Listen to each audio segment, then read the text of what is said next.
To me, it's like an aura becoming brighter when we're all connected and we're all playing it the right way and we're all feeling it the right way. And it's just like, I think the audience can feel the energy.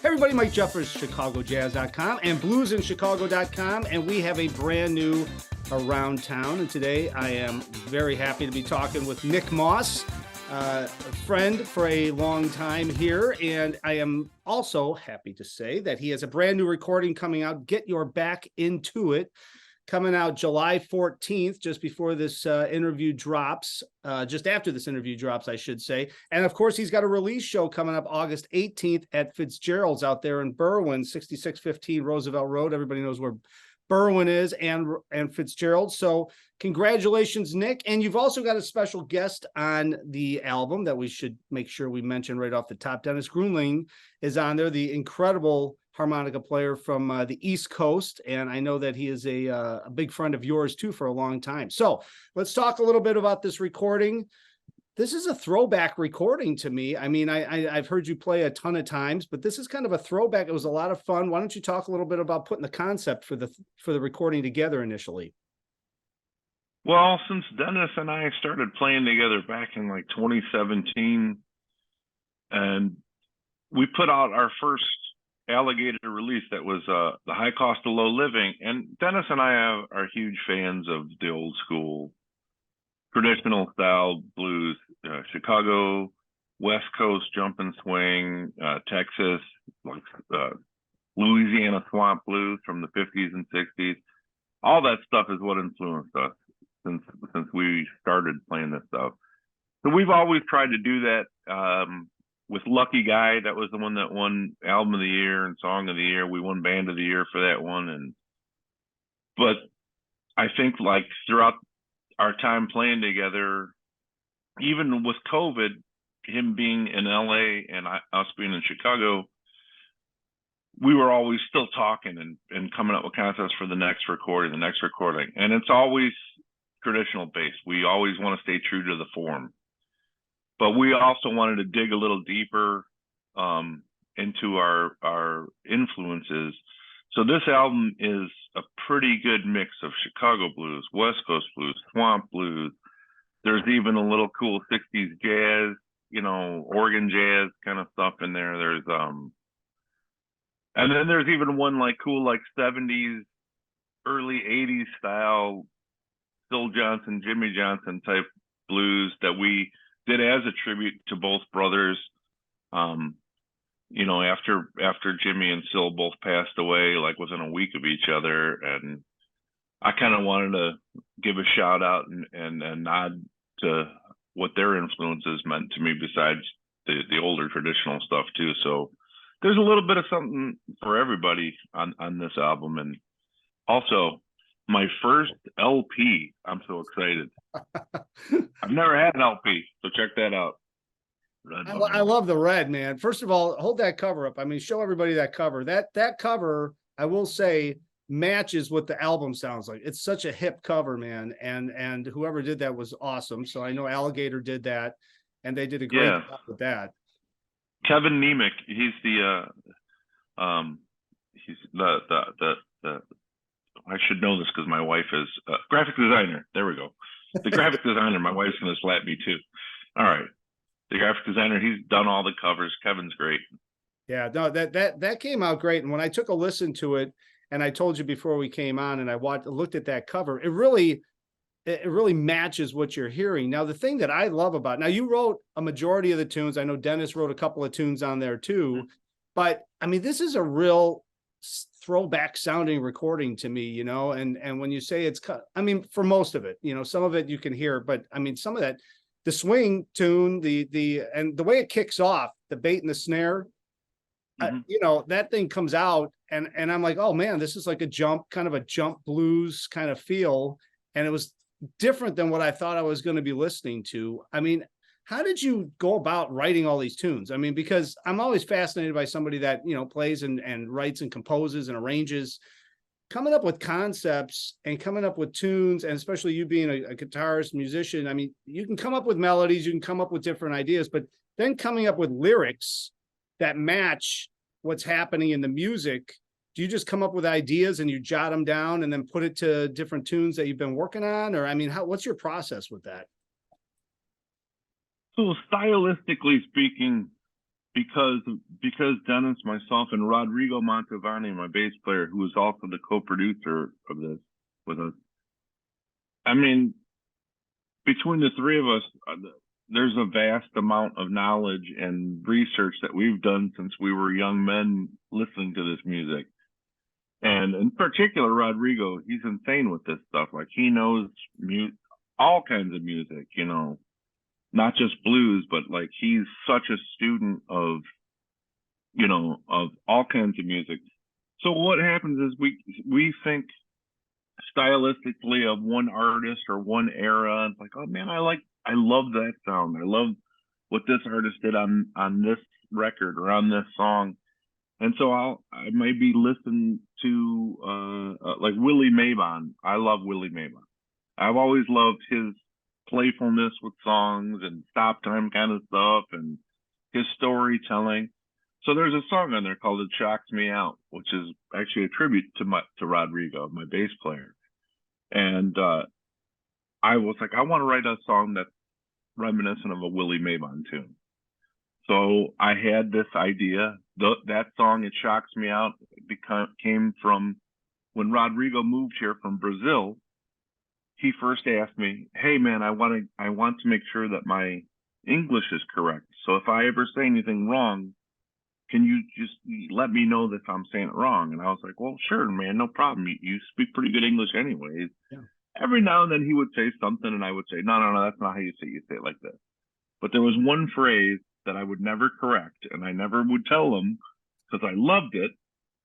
And he would always combine "that knocks me out" and "I'm shocked" into "it shocks me out." Like, if he likes something, he goes, "Man, that shocks me out." And I loved it so much I would never correct him. And so when I wrote this song, I finally had to tell him that's why I wrote this song. I said, and so, but he still says it, so it's great. So that's how I came up with that concept. It was just like a little idea. I'm like, I'm gonna write a song around this, and I have, stylistically speaking, a Willie Mabon type of groove. But all the songs are stylistic. I'm like thinking, well, I like this artist. I'd like to do something in that flavor. My song titles and song ideas come from anywhere. They come from a conversation like that with Rodrigo. They come from watching the news, or on my very first CD, "The High Cost of Low Living," we were on tour in West Virginia and driving past a Baptist church, and on the marquee in Baptist church it said, "There's a high cost to low living." And I was like, that's great. Somehow that's gonna be a song. You know, it all comes from everywhere. Oralee, which is on the new record. I ran across a tour promoter in France when I was over there with my friend Kirk Fletcher, and she was a great lady. I don't know if it was the English barrier, but trying to get information sometimes was hard, and sometimes she wouldn't answer the call. She liked to do things face to face. Probably she didn't want to speak on the phone, maybe because her French was better than her English, and my French was non-existent. So I used to say, God, Oralee, she never answers my call when I would talk to Kirk. And then I was like, Oralee, that's such a great name. I said, that should be a song. So I wrote a song about Oralee, about this lady who we can't communicate together. I said, I'm a stranger in your country, and I don't speak no French at all. I don't know, it just comes from everywhere.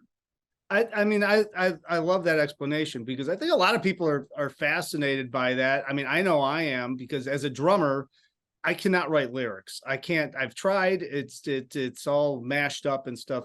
But it seems to me, like listening to your recordings, I mean, all of them, right? Listening to everything, you know, you have fun writing music a lot of times, and it sounds fun. Like, I mean, you know, maybe some are a little heavier tunes than others, but there's either, to your point, you're tributing somebody, but also it's fun, right? I mean, And Yeah, when absolutely. you see you guys play, when you watch the Nick Moss band play, you guys are having fun. I mean, I've seen like, a lot of hardcore guys and they're up there and they look like they're in a lot of pain and they're playing and stuff, which is great. You guys look like you're having a good time and the audience thrives off of that. And is that just because of the personalities of all of you guys in the band and that's why it just gels so well? Yeah, I think for certain, as I've gotten older and have been playing, I mean, it's crazy. Like when I have a conversation like this, I got to stop and think that I've been doing this for over 30 years. And to me, it just seems like I've only been doing it for a couple minutes, but I love doing it. So that's why like it doesn't seem that long. Yeah. But over the years, I have discovered that I would rather play with guys that I get along with than not play with guys that I don't get along with. And so when you have people that you're around that you enjoy being with and making music with, and you hit there's a moment and you try to make it many moments or try to elongate the moment when you're on stage when everyone has this connection, this certain connection at one point and everybody can feel it. That's when you know that the band is having joy as a unit and it translates to the audience. I've heard a lot of people like artists and actors and painting artists and sculptors explain like there's moments when everything just falls into place, and that's when like everything just, to me, it's like an aura becoming brighter when we're all connected and we're all playing it the right way and we're all feeling it the right way. And it's just like, I think the audience can feel the energy that we're feeling, that's the goal, just chasing. I mean, not trying to get too heavy, but like, I guess like a drug addict chasing that first initial excitement. You're always chasing that feeling. You want to get that high. And once you hit that high as a band, then you want to get higher, right? You want to keep pushing. And the audience wants to also. Yeah. When they see it happening, they hear it happening.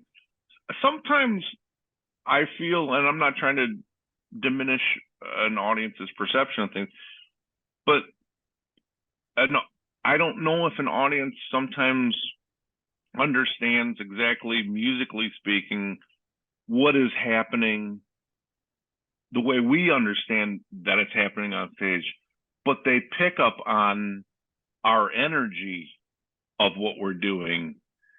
And that is just as important. You don't have to be a music scholar to understand, oh, wow, like that guy really played that lick exactly just like Charles Mingus or, but the feeling and the energy is like, oh, okay, I get it now. Mm-hmm. I mean, that's how it was when I was a kid. When I first heard like a BB King record, my mom playing in the house, was like, I had this electrical buzz in my body. I didn't know what he was playing or singing about. I just heard this high falsetto voice and this singing guitar lick, and I went, what was that?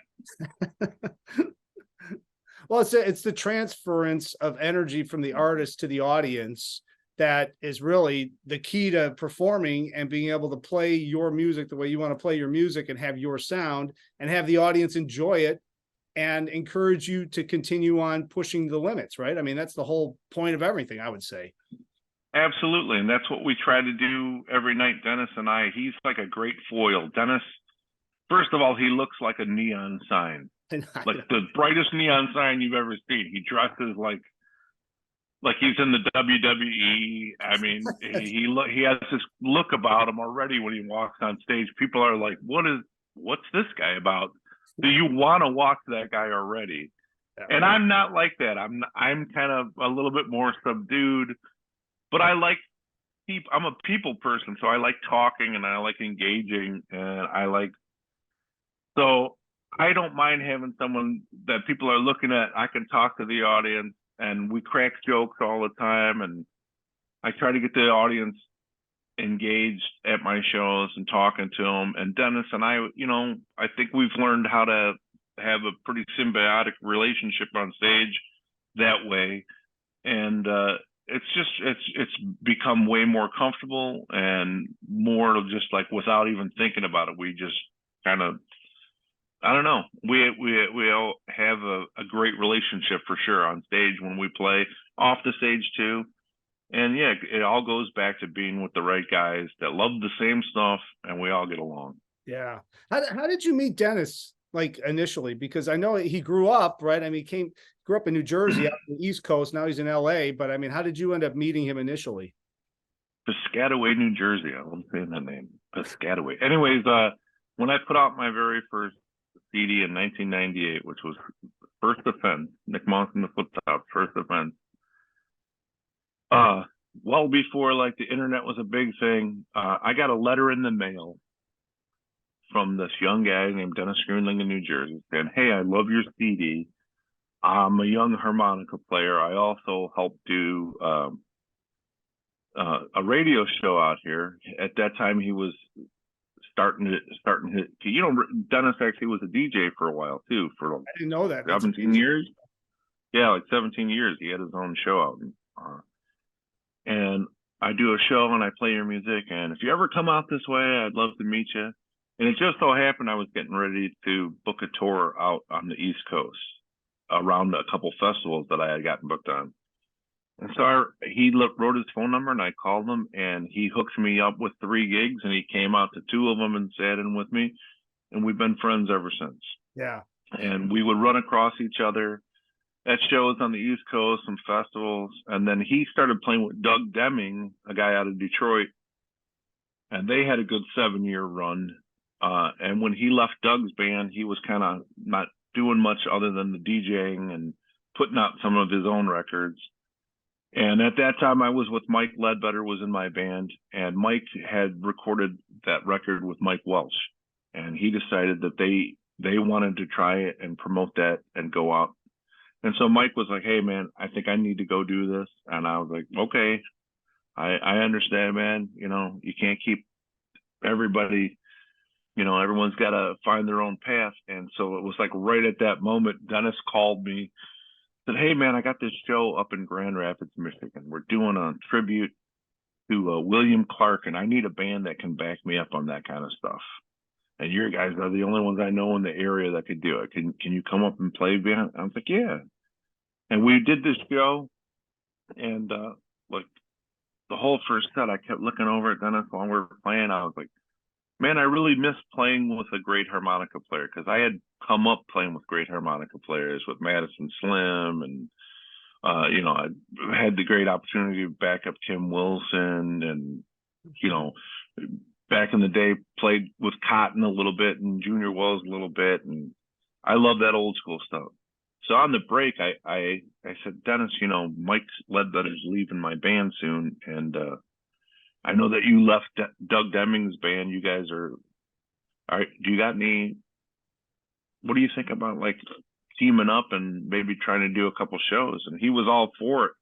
And after about a month, we were like, "We should just do this." So we did it, and we've been playing together since 2017. And Bruce got wind of it when we were on the Blues Cruise in 2017 that we were playing together, and he loved that idea. And he said, "If you guys are recording, send me something." And we did, and right away he loved it. And so that's how we ended up on Alligator. Yeah. Well, I'll tell you, the 2 of you guys playing together, you can tell that you've known each other for a long time and played together for a long time. And on this recording, get your back into it, of course, on Alligator Records, coming out July 14th with the release show on August 18th at Fitzgerald's, nickmossband.com. He just happens to have a copy of it right there. Now, before I let you go, let's talk a little bit about the other guys on the recording, because Brother John's on there, and then you also have a sax player on there. So let's talk a little bit about that. And are they going to be joining you at Fitzgerald's? I know Dennis is coming in for that release show. Well, I'm gonna definitely try and get Brother John Katke to join us. The saxophone player Gordon Beadle, one of the greatest saxophone players on the planet, especially for this type of music and this genre of music. I don't think there's anyone better. There's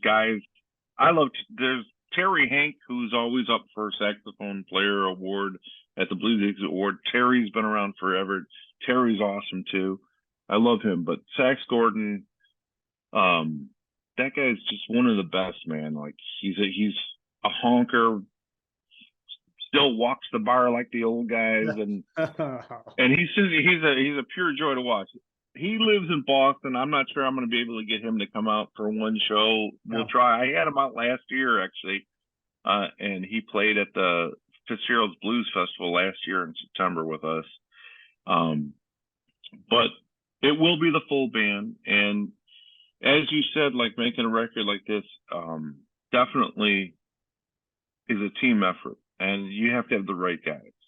And first and foremost, I got to mention Rodrigo. Rodrigo, since he's joined my band, since he moved here from Brazil, he moved here in 2018. He's not only become a band member and one of my best friends, but he's like a family member. He lived with me all during COVID. Him and his wife pretty much lived with us for 2 years, and he's a family member. But the guy is just such an incredible musician and such a great ear, and just a great input to have someone like that to help bounce ideas off of. So I can't even like tell you how great it is to have someone like that in the band. So it's he's like my cheat code. Rodrigo's my cheat code. Okay. And then we have this young drummer now that, my drummer of like 13 years, Patrick Seals, he moved on, and we're still best pals and stuff, but he gave me 13 years of service, man, decided he wanted to try something else. And we got this young kid, and man, he was 20 when he joined my band, turned 21 in my band, and his name is Pierce Downer. And for his first time out of the box, never recording before, never really been in a band that traveled at all, he sounds like a seasoned professional on this album. And he gets better and better, like with every gig. And even Patrick, my old drummer, comes out and sees it. He goes, I can't believe how much that kid's learned in a year. Like he goes, he goes, it's astounding. It took me 5 years in your band to figure out some of the stuff he learned in 6 months. So yeah, it's picking the right guys, being with the right guys, and it's all. Yeah. I don't know.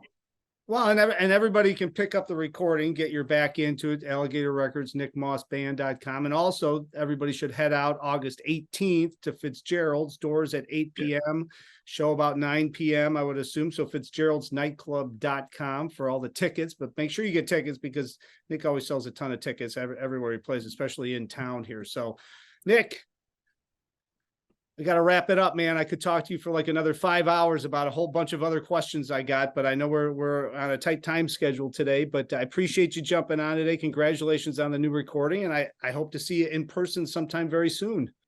We had all those Bears games every week, and now we got a team that might actually do something. I know. I know. I'll find another spot for you guys. Don't worry. I'll find another spot. All right. All right. All right, Mike.